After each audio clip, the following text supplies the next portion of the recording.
صاحبتي كانت بتتريق على لبسي وتنتقد شكلي قدام الناس. كنت فاكراها دي غيرتي بريئة، بس اللي اكتشفته ورا ظهري صدم حياتي وطلعت الأفاعي اللي كنت بأمن لها. أنا اسمي منى، صاحبتي سارة قضينا 5 سنين مع بعض. كانت كل ما تشوفني بلبس حاجة جديدة تقول لي إزازة دي قديمة، أو مكياجك تقيل مش لايق عليكي. كنت أضحك وأقول في سري دي غيرة صحاب وخلاص، بس أنا كنت غلطانة. الغيرة مش بتخلي حد يدمرك. في يوم صاحبتي التانية قالت لي بصوت واطي: منى، سارة عاملة جروب في سكريناتك. فتحت التليفون، ايديا ارتعشت.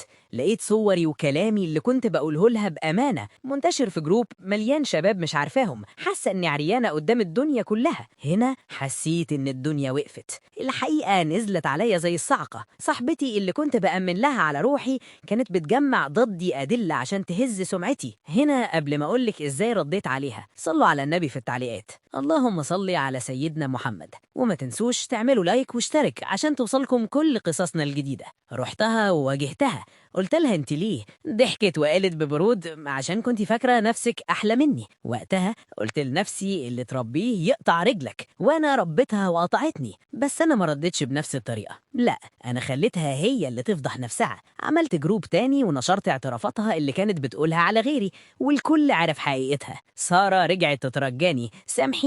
قلت لها اللي بيته من زجاج ما يحدفش الناس بالطوب. انت بيتك فضايح وجاية تتكلمي عن لبسي. دلوقتي سارة قاعدة لوحدها، محدش بيأمن لها تاني، وأنا حياتي رجعت أحسن من الأول. اتقي شر من أحسنت إليه ولو كان أقرب الناس.